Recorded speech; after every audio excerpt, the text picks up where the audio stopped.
Muy buenos días a cada uno de los participantes que siguen este estudio de especialización en tutoría y convivencia escolar intercultural sin violencia.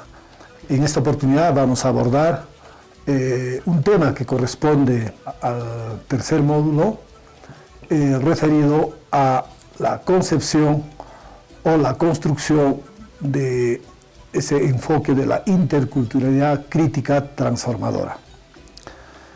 En este entender, podemos mencionar que desde los años 90 en Latinoamérica básicamente el término de interculturalidad pues se pone de moda. Se pone de moda básicamente porque todos los estados empiezan a formular sus políticas educativas desde esa mirada de la interculturalidad. Y de ahí nace pues la educación intercultural bilingüe, la educación bilingüe intercultural. Y bueno, básicamente también este término se acuña por una exigencia de los pueblos minoritarios, por revalorar y defender sus derechos, ¿no? Entonces este término se acuña por esos años y de ahí en la educación ya pues se toma como un referente esto de la educación intercultural. Pero vayamos a analizar el término de intercultural primero, para abordar y llegar a la situación del enfoque interculturalidad crítica transformadora. Un concepto muy básico y fundamental de la interculturalidad es que es la relación entre culturas. Donde existe una relación entre culturas, se podría denominar que existe interculturalidad. Eso es un concepto bastante básico. Sin embargo, yo quiero abordar dos enfoques para lograr comprender esto de la criticidad de la interculturalidad. En este caso vamos a abordar la interculturalidad funcional y la interculturalidad crítica. ¿Qué entendemos por interculturalidad funcional? Bueno, es la misma relación que existe entre culturas, pero tiene un elemento condicionante. Yo puedo relacionarme con alguien de diferente cultura, pero por tolerancia o porque hay que aceptarlo, porque se parece a mí o porque es distinto. Pero en ese sentido hay que aceptarlo para incluirlo. En todo caso, es una relación, ¿no?, que definitivamente aceptamos al otro diferente a nosotros, pero bajo una condición de inferioridad. Lo miro como inferior, o yo miro al otro como superior, y también como una relación de exclusión, que al final yo me siento excluido y pido que me incluyan, ¿no? Entonces, ese tipo de relación es la funcional. En este marco, podríamos decir que este término de la interculturalidad funcional pues, es acuñado por los estados modernos, que básicamente siguen el ritmo, siguen la ruta del neoliberalismo para mantener esa hegemonía, ¿no? ¿Por qué? Porque básicamente nos hacen sentir de que sí nos están atendiendo la diversidad, pero en el fondo nos atienden bajo esas condiciones de discriminación, indiferencia, inferioridad, exclusión.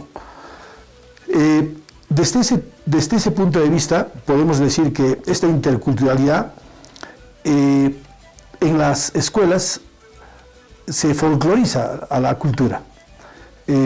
Por poner un ejemplo, en la educación intercultural bilingüe, los maestros consideran que están haciendo interculturalidad cuando, por ejemplo, cuando enseñan canciones en quechua o en aymara, cuando traducen algunas frases, algunos refranes andinos del quechua al castellano. Entonces quiere decir que están, o del aymara al castellano. Entonces ellos indican que están haciendo interculturalidad. Cuando ponemos un ejemplo, por ejemplo, para enseñar matemática, utilizamos las semillas, ¿no?, de los productos que siembran, que producen en la zona, para enseñar conjuntos, para enseñar colores, formas, y eso consideran que es interculturalidad. Obviamente, la interculturalidad funcional está haciendo su papel, claro. ¿Por qué? Porque el maestro está obedeciendo al sistema, ¿no?, haciendo creer de que haciendo esas actividades académicas está haciendo interculturalidad, pero es bastante folclorizado, ¿no? Otro ejemplo que yo podría dar es que en esta interculturalidad básicamente abordamos el tema de la cultura local, de, digamos, su saber, ¿no? Cómo cosechan, cómo siembran, cómo funciona el AINI, el buen vivir, etc. Pero no se llega a problematizar. Ahí el gran detalle. No se llega a problematizar sobre las relaciones de poder, ¿no?, que se gestan alrededor de esta cultura. No miramos, no visibilizamos ese problema de quién tiene la jerarquía y quién es superior, quién es inferior, a quién le consideran superior e inferior y por qué. En ese caso solamente hay una relación en ese sentido, de culturas, obviamente. Pero, vuelvo a reiterar, no se cuestiona, no se visibiliza las inequidades, las asimetrías. En ese sentido, una interculturalidad crítica, podríamos decir que ya supera esta relación funcional. Funcional también, ojo, reitero, funcional porque está atendiendo las necesidades y los intereses de un gobierno neoliberal. Entonces, esto es la base para ir a reflexionar sobre qué entendemos en todo caso por una interculturalidad crítica.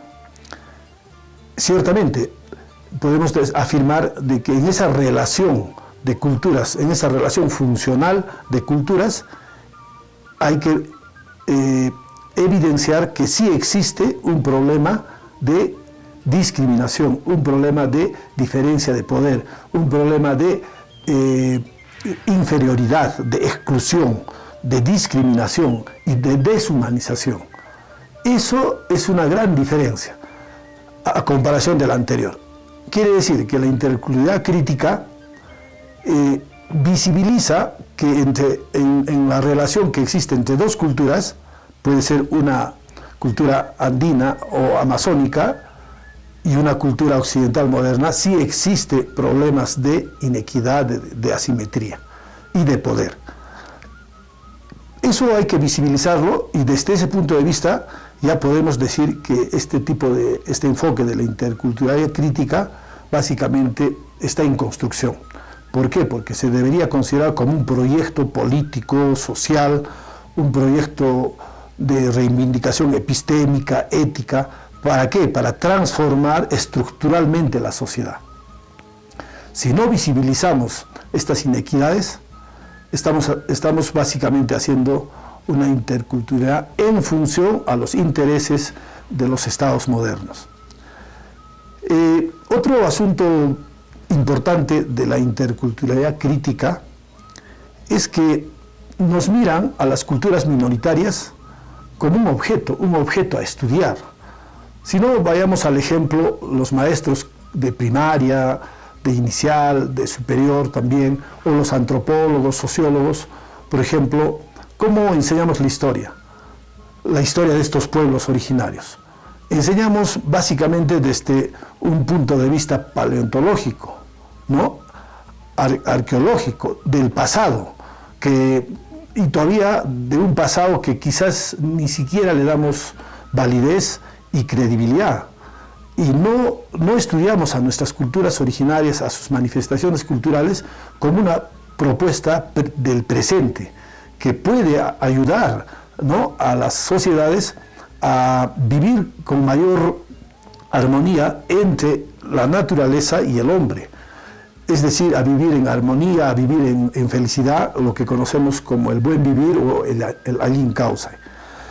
Entonces lo tipificamos como algo que está en duda, ¿no? Y básicamente priorizamos, jerarquizamos a una cultura que está encima de la otra. Por ejemplo, cuando en la escuela asumimos que hay medidas arbitrarias y medidas oficiales, por ejemplo, ¿no? Eso estaba en el currículo, así, con ese término, medidas oficiales y arbitrarias. ¿Cuáles eran las arbitrarias? Aquellas medidas que las los pueblos originarios utilizaban para hacer todas sus edificaciones, lo utilizaban en la vida diaria.